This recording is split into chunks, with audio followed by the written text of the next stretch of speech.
Halo. Assalamualaikum warahmatullahi wabarakatuh. Waalaikumsalam warahmatullahi wabarakatuh. Ya, perkenalkan saya Hartini, CKP Angkatan 9 dari SD Negeri Kroya 1, Kroya, Kabupaten Cilacap. Pada kesempatan siang hari ini dalam rangka melaksanakan tugas demonstrasi kontekstual modul 3.1 tentang pengambilan keputusan berdasarkan nilai-nilai kebajikan, saya akan mewawancarai beliau, Ibu Kepala Sekolah di tempat saya melaksanakan tugas. Berikut pelaksanaan wawancara. Assalamualaikum Bunda. Waalaikumsalam warahmatullahi wabarakatuh. Bunda sehat? Alhamdulillah. Mbak Tini sehat? Alhamdulillah saya juga sehat Bun. Mohon maaf, saya mau minta waktu sebentar dengan maksud ingin mengadakan wawancara dengan Bunda selaku pemimpin di sekolah ini ya Bun ya, tentunya dalam rangka bagaimana Bunda sebagai pemimpin di sekolah ini terkait dengan pengidentifikasian kasus-kasus yang mungkin pernah dialami di sekolah ini, bagaimana identifikasi Bunda termasuk dalam kasus seperti apa, ataukah dilema etika atau rujukan moral. Jadi cara Bunda mengidentifikasi itu bagaimana? Terima kasih Bu Hartini. Saya akan mencoba untuk menyampaikan apa yang selama ini sudah saya lakukan.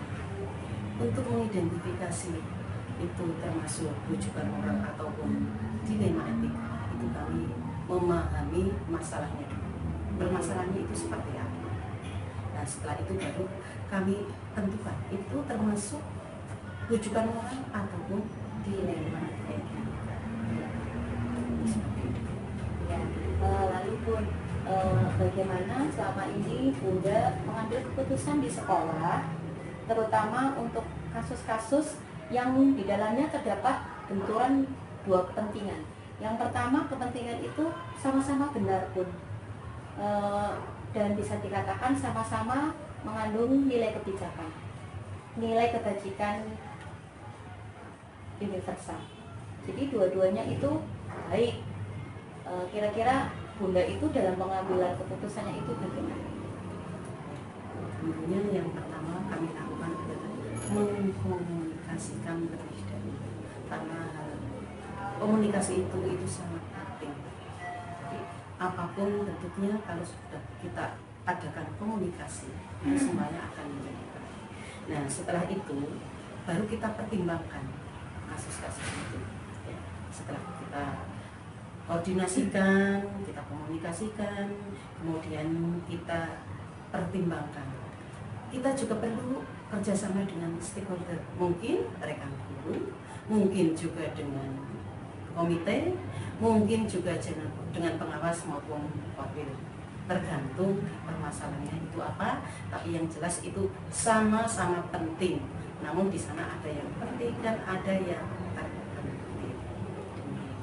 Baik Bun, berarti untuk pengambilan keputusan itu bukan semata-mata atas keputusan dari Bunda sendiri, tetapi Bunda telah berkolaborasi dengan berbagai pihak. Iya, betul sekali. Lanjut ya Bun ya. Iya. Untuk pertanyaan berikutnya, langkah-langkah seperti apa yang biasanya Bunda lakukan selama ini? Ya, Setelah yang pertama kolaborasi mungkin selanjutnya. setelah adanya kolaborasi di sekolah kami menentukan masalah, menentukan kasus itu. Nah, yang selanjutnya kami komunikasikan dengan pihak sekolah kami, terutama itu rekan-rekan guru pada karyawan yang tahu persis keadaan di sekolah kami. Kemudian setelah kami komunikasikan, kami minta pertimbangan, minta masukan dari mereka, karena masukan-masukan dari mereka itu sangat penting untuk menentukan masalah yang akan kami lakukan. Kemudian baru setelah ada masukan-masukan, kita bisa mengambil keputusan dari masukan-masukan itu. Kita bisa mengambil keputusan Dan tentunya keputusan itu yang bijak, karena semua keduanya itu adalah sama-sama penting, sama-sama baik. Demikian. Iya, terima kasih.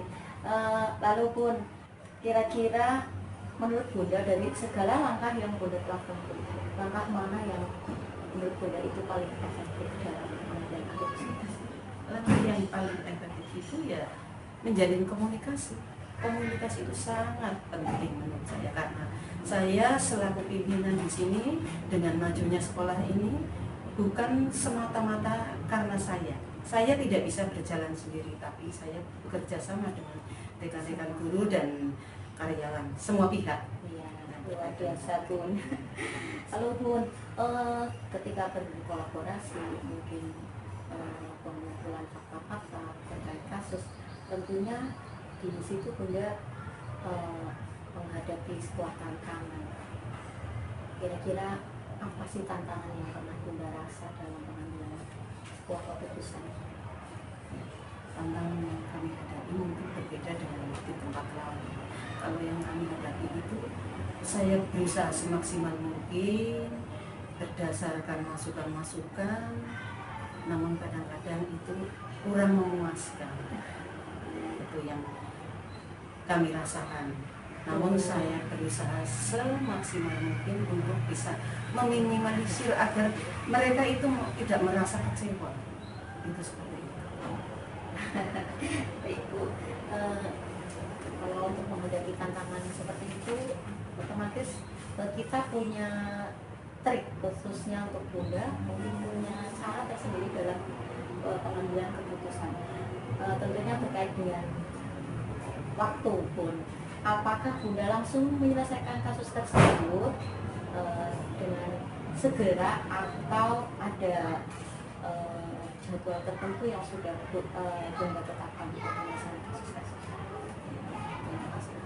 Waktu tidak kami jadwalkan, itu situasional, dan yang jelas itu sesegera mungkin, karena yang namanya kasus kalau ditunda-tunda nanti masalahnya akan semakin berkepanjangan. Jadi kami tidak menentukan jadwal, tidak menentukan waktu harus tiap hari ini jadwal ini kasus ini, tidak.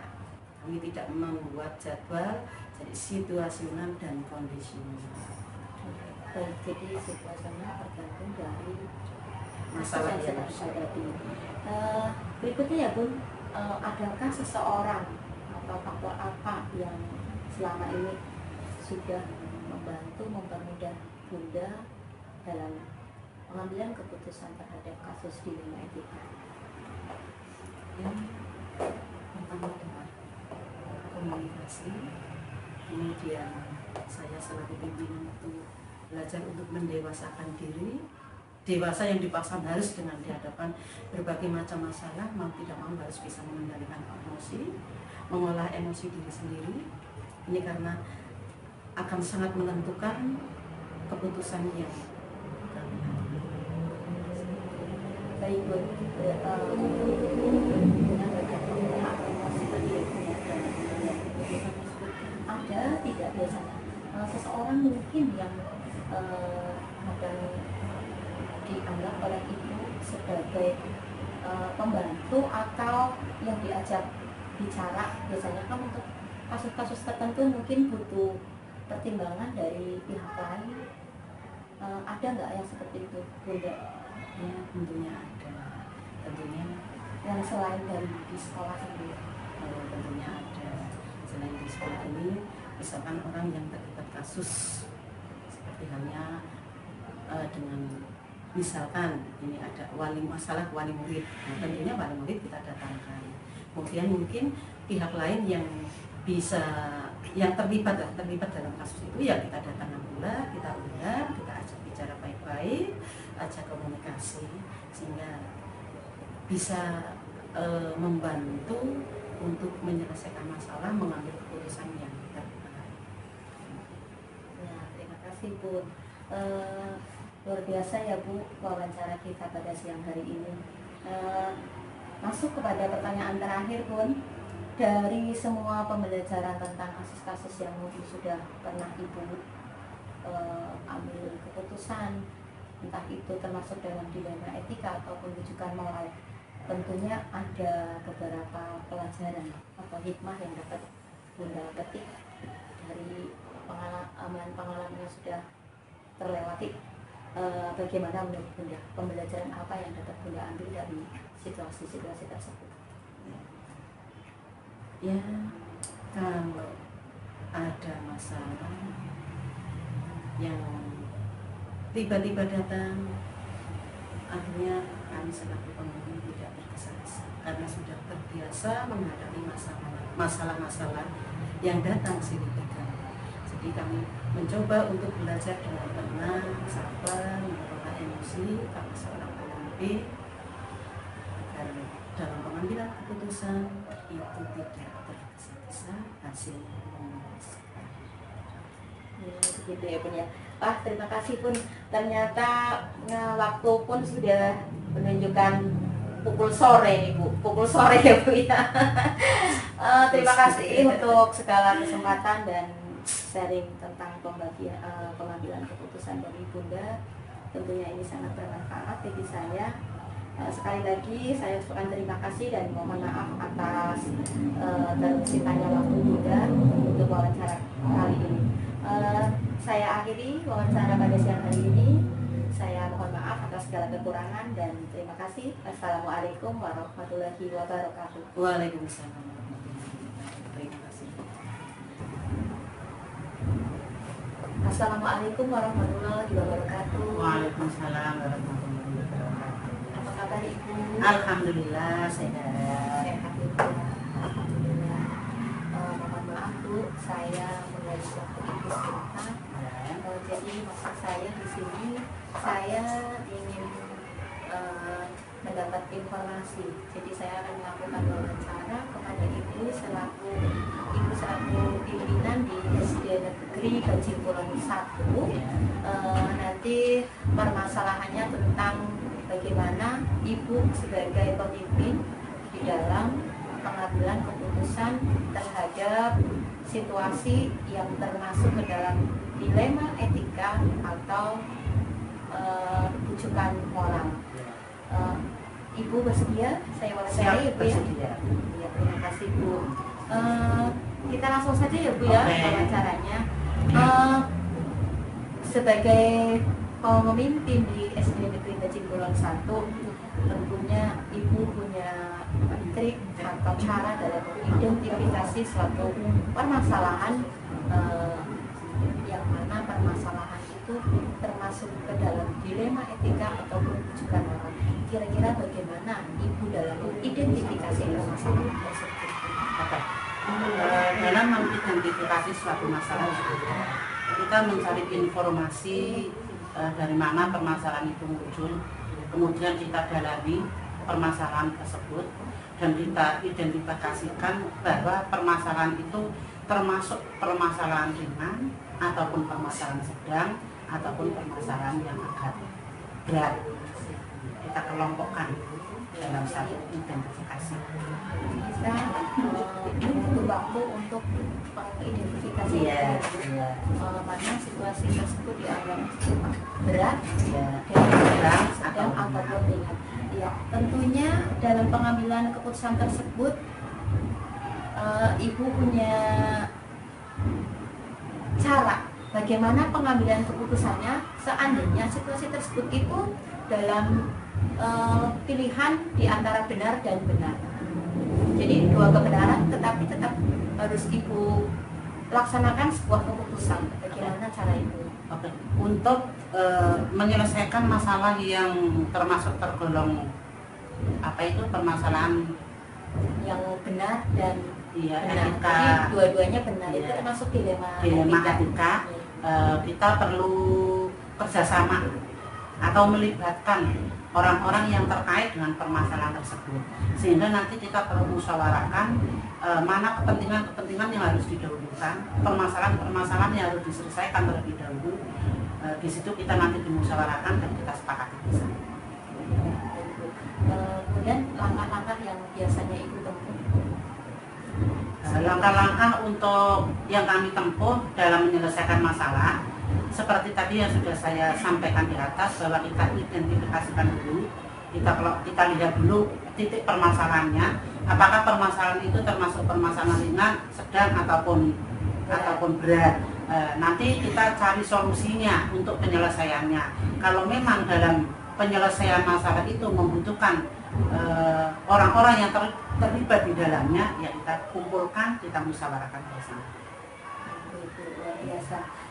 Dari langkah-langkah yang Ibu tempuh, menurut Ibu yang paling efektif ketika pengambilan keputusan itu apa yang Ya.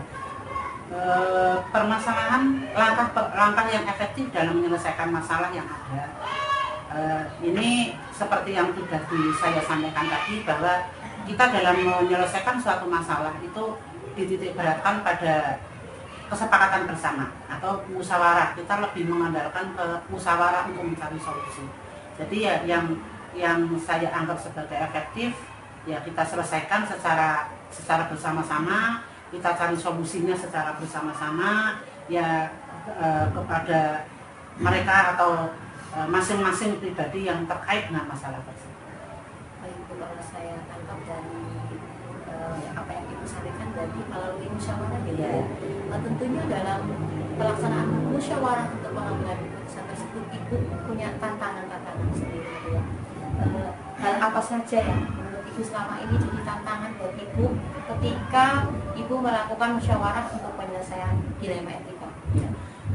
Tantangan yang saya hadapi dalam permasalahan yang harus kami selesaikan tentang masalah dilema etika, biasanya dari masing-masing orang yang terkait dalam permasalahan tersebut saling merasa supaya saya yang didahulukan, atau dari pihak yang satu dengan yang lain merasa sama-sama sangat penting dan diutamakan. Seperti itu ya, makanya jalan terbaiknya Ibu adalah mengambil dengan cara bermusyawarah. Lanjutnya ya Bu ya, apakah Ibu memiliki sebuah jadwal atau kurun waktu tertentu ketika Ibu menyelesaikan sebuah kasus dilema etika? Oke. Untuk penyelesaian permasalahan dilema etika, masalah waktu atau masalah jadwal, kita lihat dulu permasalahannya. Kalau permasalahan itu kita anggap permasalahan yang ringan, yang bisa diselesaikan pada saat itu juga, ya kita selesaikan pada saat itu juga. Tapi kalau memang permasalahan itu agak berat atau mungkin sedang dan membutuhkan pihak-pihak yang perlu kita kumpulkan, ya otomatis nanti kita membuat jadwal, menyepakati jadwal dari pihak-pihak yang terlibat dalam masalah itu, sepakat untuk mencari waktu yang tepat yang mereka bisa. Jadi tergantung dari titik permasalahan bagaimana kasus tersebut. Apabila termasuk kasus ringan, maka akan segera mungkin Ibu memutuskan, dan apabila tidak, maka akan mengambil pertimbangan-pertimbangan dan menentukan jadwal. Baik Bu, dalam seandainya Ibu masih membutuhkan pertimbangan-pertimbangan tertentu untuk pengambilan keputusan, adakah seseorang atau faktor yang mempermudah Ibu selama ini dalam pengambilan keputusan? Oke. Kalau kita mengambil keputusan dengan cara musyawarah atau kesepakatan bersama, otomatis rekan kerja atau partner kita dalam musyawarah itulah yang bisa meringankan atau yang bisa membantu saya dalam mengambil keputusan atau mencari solusi. Bu, luar biasa ya Bu, wawancara kita pada siang hari ini. Terakhir Bu, dari semua kasus-kasus dilema etika ataupun rujukan moral yang selama ini sudah pernah Ibu alami, sudah pernah Ibu laksanakan dengan pengambilan keputusan yang bijak, kira-kira pembelajaran apa yang dapat dipetik dari situasi tersebut? Dari permasalahan yang kita hadapi dan cara kita untuk mencari solusinya, pelajaran yang dapat saya ambil bahwa suatu keputusan atau mencari solusi itu akan lebih ringan, akan lebih mudah, akan dapat kita capai atau kita sepakati kalau kita laksanakan dengan cara musyawarah. Artinya dalam memutuskan suatu permasalahan itu tidak harus kita putuskan sendiri sesuai dengan kemauan dan kehendak kita sendiri, ya. Jadi kita melihat situasi yang ada, kita melihat permasalahan yang ada, kita perlu kesepakatan dari mereka yang terkait dengan masalah tersebut. Jadi kita tidak memihak. Iya, baik Bu. Luar biasa ya Bu ya. Berarti memang musyawarah itu merupakan salah satu jalan bagaimana untuk Ibu khususnya beserta rekan-rekan di satuan pendidikan yang Ibu pimpin. Musyawarah merupakan salah satu cara di dalam pengambilan keputusan yang sesuai dengan nilai-nilai kebajikan pendidikan. Gitu ya Bu ya. Luar biasa Bu hari ini. Terima kasih Bu atas sharing tentang pengambilan keputusan di sekolah Ibu dan yang Ibu laksanakan. Sekali lagi saya ucapkan terima kasih. Mohon maaf saya sudah mengganggu waktu Ibu dan terima kasih atas ketersediaan waktu dan kesempatannya. Sama-sama. Sekian Ibu ya dari saya pamit dan wassalamualaikum warahmatullahi wabarakatuh. Waalaikumsalam warahmatullahi wabarakatuh.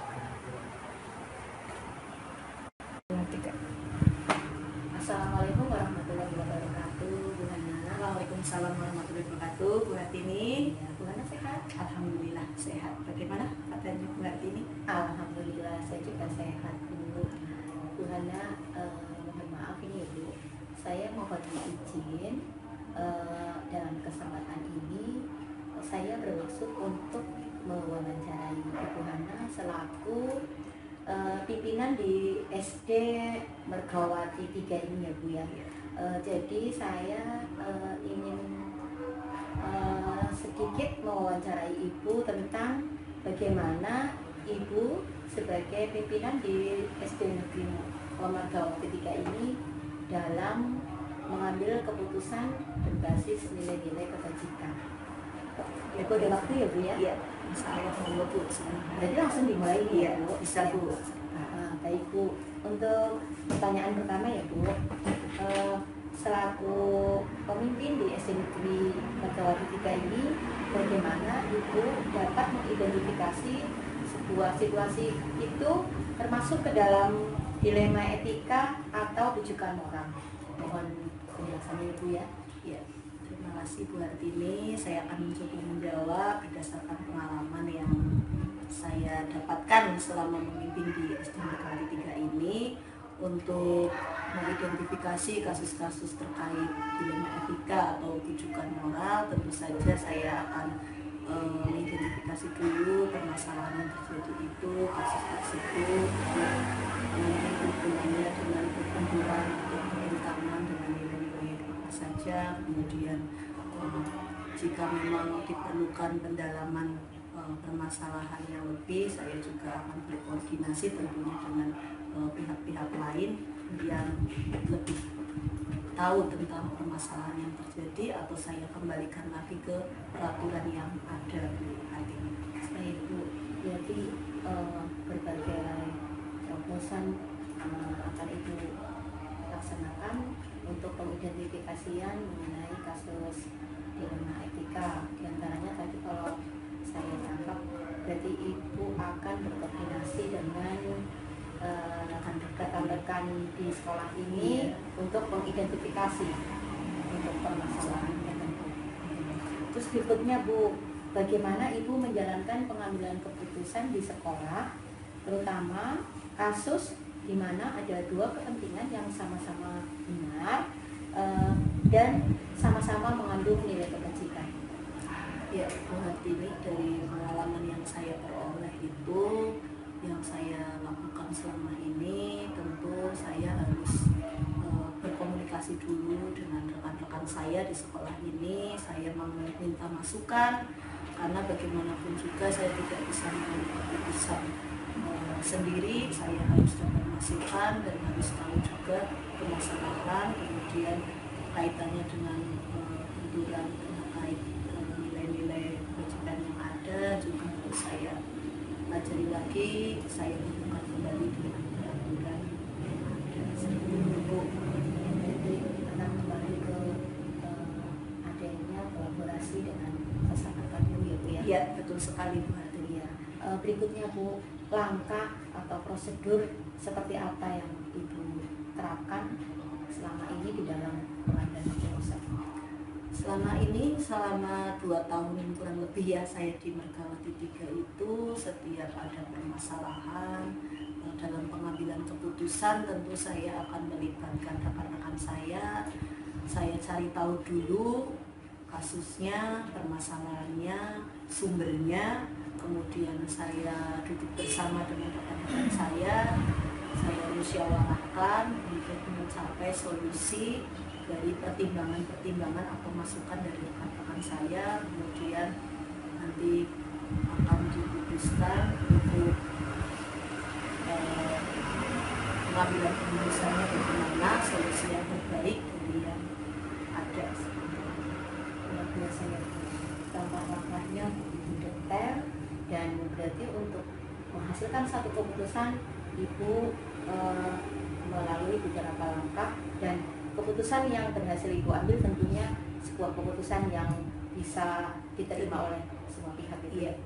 Luar biasa Bu. Terus yang menurut Ibu, hal apa yang menurut Ibu paling efektif dalam pengambilan keputusan tentang kasus pidana kita? Untuk pengambilan keputusan yang efektif menurut saya, jika memang ada dukungan dari rekan-rekan saya memberikan masukan dan solusi-solusi alternatif yang terbaik dengan tetap prinsip pada nilai-nilai kebajikan yang ada, yang hubungannya ini untuk jangka sekarang ataupun jangka panjang ya, jadi nanti dapat dipertanggungjawabkan seperti itu.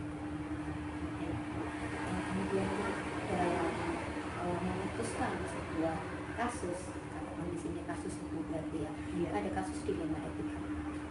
Pengambilan keputusan yang Ibu lakukan itu dilakukannya bagaimana Bu? Apa langsung atau sudah ada semacam schedule atau jadwal dari Ibu? Untuk jadwal itu tidak ada jadwal khusus ya Bu Hartini. Jadi ketika kita menemui permasalahan atau dilema etika contohnya, ya sebisa mungkin harus segera diselesaikan, segera kita atasi supaya tidak berbenturan dengan kebijakan lain yang nantinya tidak akan berlama-lama lah, masalah itu akan segera selesai. Jadi tidak ada waktu khusus ya, begitu ada permasalahan sesegera mungkin kita carikan ya, berikan solusinya. Luar biasa sekali ini.